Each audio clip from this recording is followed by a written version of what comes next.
Hi again, everybody. My name is Greg Anderson, and this is the Good Timekeeping Show with Greg Anderson. And, well, I want to talk about one of my favorite kinds of G-Shock watches here. These are the different variations of the AWG-M100 G-Shock watch.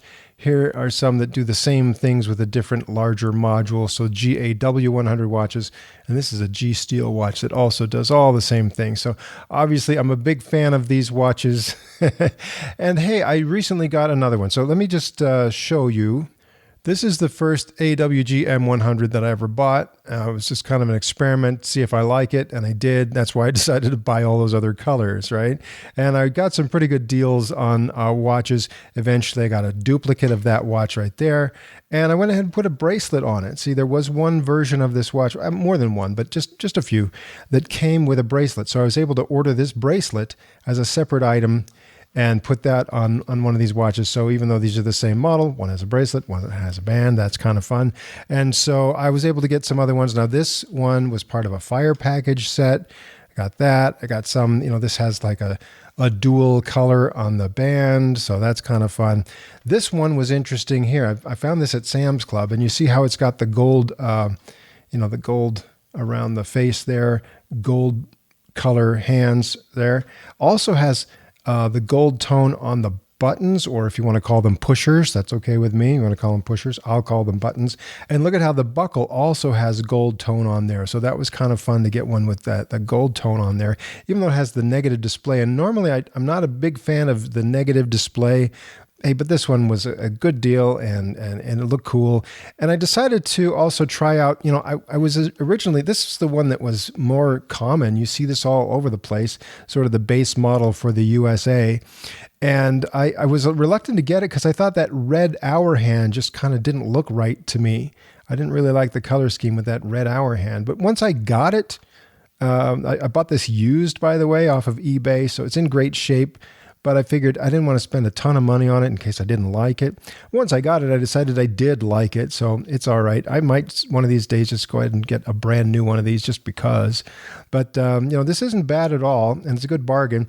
I also decided, because I found a good bargain on a used one of these, this with kind of the all dark motif there. Well, it has the negative LCD and the black face and stuff, but it does have white hands on it. So I'll try this out. So there's a lot of variations that I liked on there. Not too long ago, I picked up the fire package version. And so with this one, the other set, well, they kind of release these in pairs, so even though they're not sold together, they have the same basic color scheme. So these were the fire package watches from, I don't know, maybe 2 or 3 years ago. So I bought these, and I had some fun with those. Okay. And in the meantime, there was one version of this watch that I was thinking about, and I never bought it because I thought, I kind of like this, but could you get something that's close to this, but also has regular positive LCD windows instead of the negative LCD window? And I saw something online. It was a little bit expensive, so I dragged my feet on buying it. But eventually, I just thought, you know what? Time to make up my mind and either get this or not. So it's interesting. This has the white writing where it says G-Shock and shock resist. And this one here, they haven't filled that in with the white writing. So all these words here around the bezel are just black, and the whole color scheme is black, and the hands only have white tips on them. But it does have, the positive display. And so this one was kind of on my radar, and I finally decided, even though it costs a little bit more than average, I would go ahead and try it out. So I found it on eBay, got it from Japan, and I received this just a few days ago. I think it looks really sharp. Of course, it's brand new. That also makes it look really sharp. I like the positive display. I like the basic color scheme, that stealth look. But then I noticed this. Look at that. It has black buttons, and these don't look like they're, polished plastic. That really looks like it's metal. I don't know for sure, but it looks like kind of a black metal there. And then I noticed one other thing about this that's kind of cool.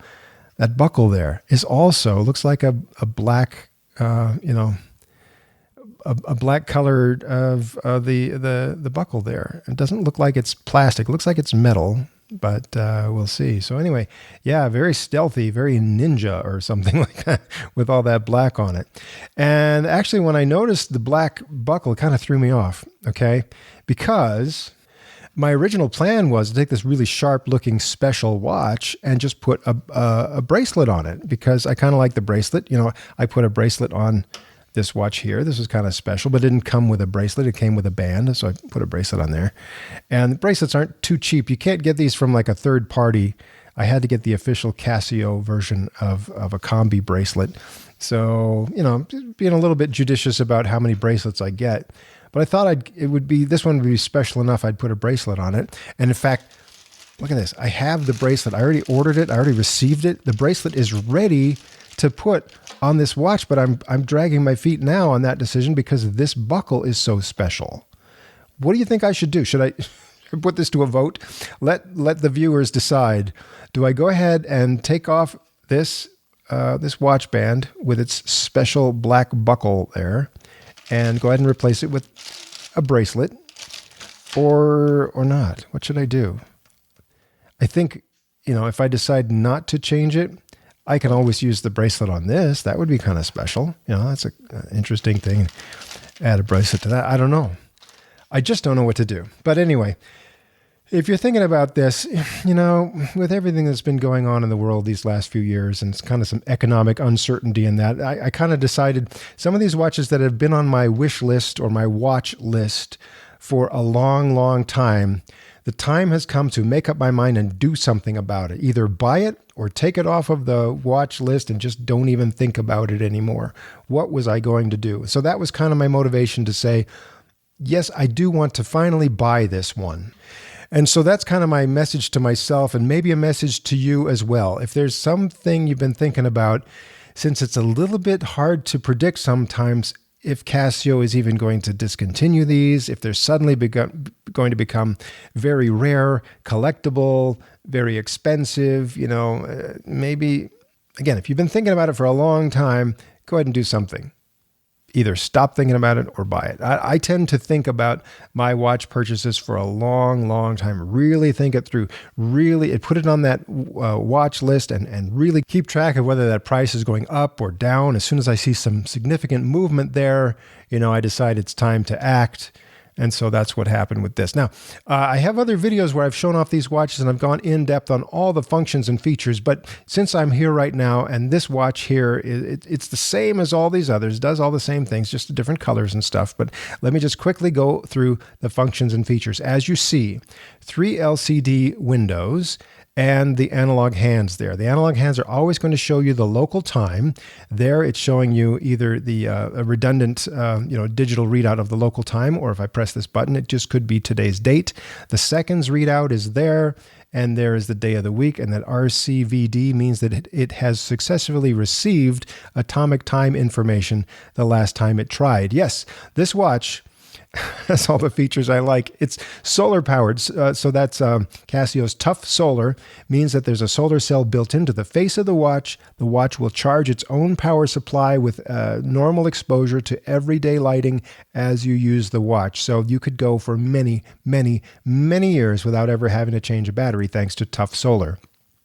Also, multiband 6 means there's a radio receiver built into this watch, and every night it can automatically start tuning in to one of 6 different radio transmitters around the world that will transmit atomic time information. So the watch can set itself to the exact correct time right down to the second and the correct date as well, and just keep itself always ready to go with the right time and enough power from Tough Solar.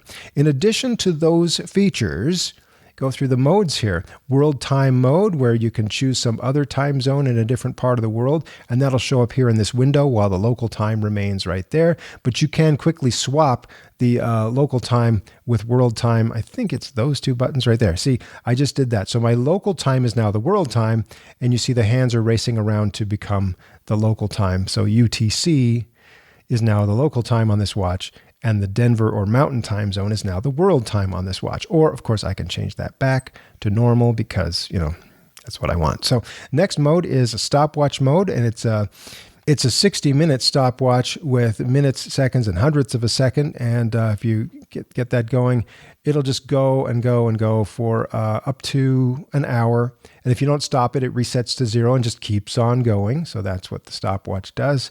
Of course, it has a split timer, and it's very similar to stopwatches you'd have on a lot of digital watches.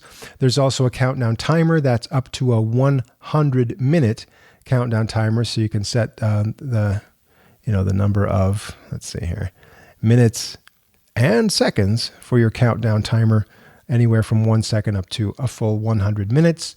Then in the alarm mode, you have 5 alarms plus an hourly signal that you can have on or off.